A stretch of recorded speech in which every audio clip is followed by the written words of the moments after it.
வேலைன்னு வந்துட்டாவே வெள்ளைக்காரன் தான் அப்படிங்கிற மாதிரி ஃபாரின் வந்துட்டாவே நம்ம ஆளுகளுக்கு வந்து பார்த்தீங்கன்னா கல்ஃப் கண்ட்ரிஸ் வந்து ஒரு சிம்ம சொப்பனமாக இருக்கும் ஆவாங்கய்யா. ஏன்னு கேட்டிங்கன்னா நிறையா காரணங்கள் அதுக்குள்ளே இருக்குது. ஜென்ரலாக நம்ம ஊருக்குள்ளே நீங்கள் கேள்விப்பட்டீங்க அப்படின்னா ஃபாரின் போகணும் அப்படின்னு எங்கே அப்படின்னா மேக்ஸிமம் யூரோப்பியன் கண்ட்ரிஸ் சொல்கிறது கம்மி. சிங்கப்பூர் மலேசியா கனடா சொல்கிறவங்க கம்மி. அதிகமாக எந்த கண்ட்ரிக்கு போகணும்னு ஆசைப்படுவாங்கன்னா gulf countries. Yes, gulf country, இது துபாய், அப்புறம் அதுலேயே நீங்கள் வந்தீங்க அப்படின்னா இந்த பக்கம் சவுதி, அப்புறம் குவைத்து, கத்தார், இந்த மாதிரியான எல்லா கண்ட்ரிஸும் ஃபோக்கஸிங் ஆன் கல்ஃப் தான். ஏன் எல்லாம் ஒன்றா எல்லாருமே கல்ஃபுக்கு போகணும்னு அடைபிடிக்கிறாங்க? என்னவா இருக்கும்? அதான் இந்த வீடியோவில் பார்க்க போகிறோம். ஸோ இந்த வீடியோ ஸ்கிப் பண்ணாமல் ஃபுல்லாக வாட்ச் பண்ணுங்கள். ஏன்னா இதில் உள்ள ஆப்பர்ச்சுனிட்டிஸ் மேபி இந்த உள்ள தகவல் உங்களுக்கு பயனுள்ள தகவலாக இருக்கலாம்.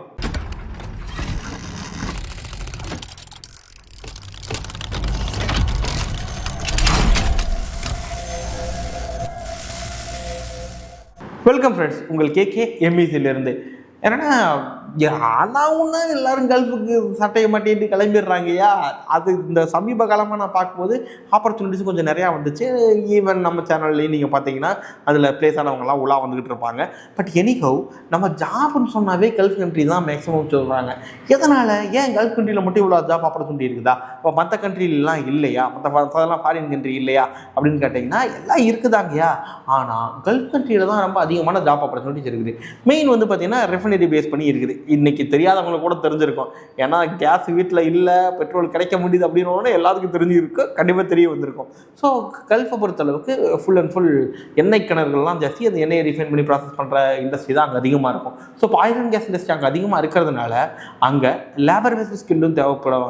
லேபர் பேஸ்டு ஒர்க்கும் அதிகமாக இருக்கும், ஸ்கில் பேஸ்டு ஒர்க்கும் அதிகமாக இருக்கும். இப்போ ஸ்கில் பேஸ்டு ஒர்க் அப்படிங்கிறப்ப வந்து பார்த்திங்கன்னா இன்ஜினியர்ஸ் பேஸ் பண்ண ஒர்க்கு, சரிங்களா? ஸோ இப்போ அங்கே அந்த ஊரில் ஆள் இல்லையா, ஆள் கிடைக்க மாட்டாங்களான்னா அந்த ஊரில் ஆள்லாம் கிடப்பாங்கயா. நம்ம ஊர் அளவுக்கு நாலேஜபிளான பர்சன் அங்கே கம்மி.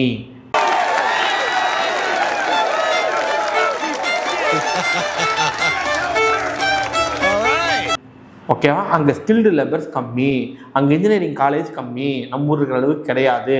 அதனால அப்படியே அங்கே இருந்தாலுமே ஏன்னா கவர்மெண்ட்லேயே எல்லாம் வேலை கொடுத்துருவாங்க எல்லாருக்குமே. நீ வேலைக்கே போகலாம், உனக்கு சம்பளமும் கொடுப்பாங்க. அங்கே அந்த மாதிரி ஒரு ஸ்கீமெல்லாம் வந்து ஓடிக்கிட்டு இருக்கு. அதனால் அப்படியே இருந்தாலும் எல்லாம் டேரெக்டாக கவர்மெண்ட் ஜாப்பில் போய் செட் ஆகிடுவாங்க.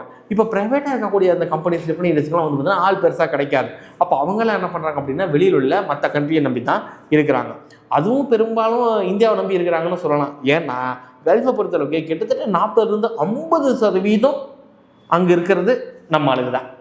இப்போ நான் தான்டா ஊரோட டாப்ல இருக்கிறேன், மற்ற எல்லாவனுமே எனக்கு கீழே தான்.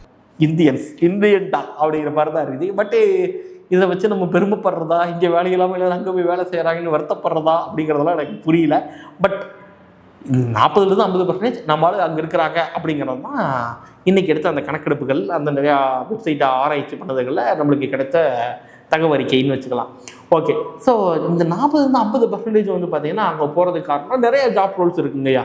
ஈவன் வந்து பார்த்தீங்கன்னா நீங்கள் டிரைவரு, ஃபிட்டரு, நீங்கள் அதுலேருந்து ஸ்டார்ட் பண்ணி இந்த பெட்ரோல் பங்க்கில், சூப்பர் மார்க்கெட்டு, இங்கே ஒர்க் பண்ணுறவங்கலேருந்து எல்லா வகையான ஒர்க்கர்ஸும் இருக்கிறாங்க அதிகமாக.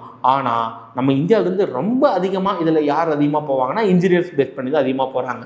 இன்ஜினியர்ஸ்னால் மெயினாக அந்த குவாலிட்டி இன்ஜினியர்ஸ், பைப்பிங் இன்ஜினியர்ஸ், ஏன்னா ஆயில் அண்ட் கேஸ் இண்டஸ்ட்ரி சம்மந்தப்பட்டு இருக்கிறதுனால டிசைன் இன்ஜினியர்ஸ், ஸ்கெட்ச் பேக்கு, ஸோ இந்த மாதிரியான ரிலேட்டடான வேலைகளில் வந்து பார்த்திங்கன்னா அதிகமாக நம்ம இன்ஜினியர்ஸ் வந்து போகிறதுக்கான வாய்ப்புகள் இருக்குது. இந்த மாதிரி கியூஸ் இன்ஜினியர், கியூஸ் இன்ஸ்பெக்டர் ஜாப்பும் இன்றைக்கும் வந்து பார்த்திங்கன்னா கல்ஃபுக்குள்ளே எப்போவுமே டிமாண்டாக இருந்துக்கிட்டே இருக்கக்கூடிய ஒரு ஃபீல்டு தான். ஓகே, நம்ம ஊருக்குள்ளே இந்தியாவுக்குள்ளேயே எடுத்துக்கிட்டிங்க அப்படின்னா எந்த ஊரில் இருந்து ரொம்ப அதிகமான மக்கள் ஃபாரின் போகிறாங்க, அதாவது எந்த ஸ்டேட்லேருந்து அதிகமான மக்கள் கல்ஃபுக்கு போகிறாங்க அப்படிங்கிறது உங்களுக்கு எதுவும் ஐடியா இருந்துச்சு அப்படின்னா கீழே கமெண்டில் சொல்லுங்கய்யா. பட் நான் ஆராய்ச்சி பண்ணதுலேருந்து நான் கேள்விப்பட்ட வரைக்கும் என்னென்னா அதிகமான ஆட்கள் யாராக இருப்பாங்கன்னா கேரளன்ஸ், எஸ் மலையாளிஸ்.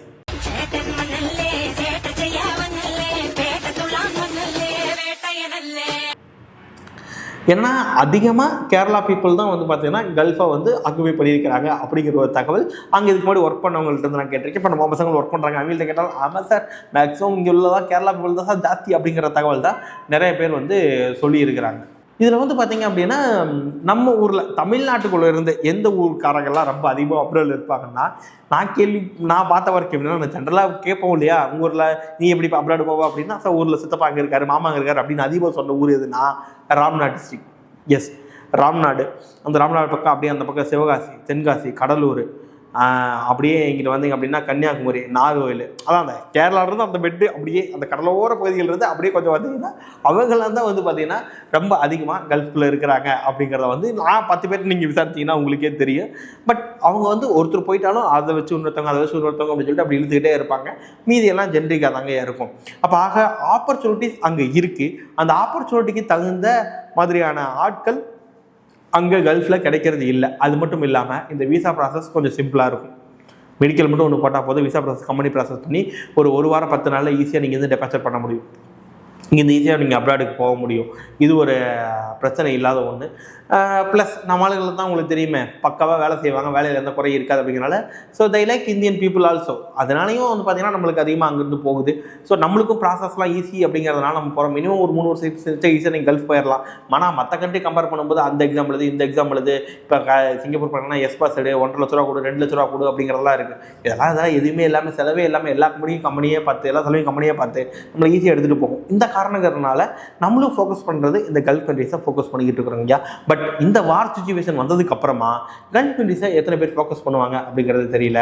ஆனால் இப்போ இந்த சமயத்தில் நிறைய ஆப்பர்ச்சுனிட்டி அங்கே உருவாயிருக்கும். ஏன்னா எல்லாத்தையும் ரீகன்ஸ்ட்ரக்ட் பண்ணணும், எல்லாத்தையும் மெயின்டைன் பண்ணணும், எல்லாத்தையும் ஒர்க் பண்ண வேண்டியது இருக்கும். ஸோ இது எல்லாமே வந்து பார்த்திங்கன்னா அதுக்குள்ளே இருக்குது. ஓகே, ஸோ நீங்கள் இப்போ இந்த சுச்சுவேஷனில் ஃபாரின் போவீங்களா, கல்ஃப் போவீங்களா அப்படிங்கிறத வந்து பார்த்தீங்கன்னா நீங்கள் கமெண்ட்டில் சொல்லுங்கள்.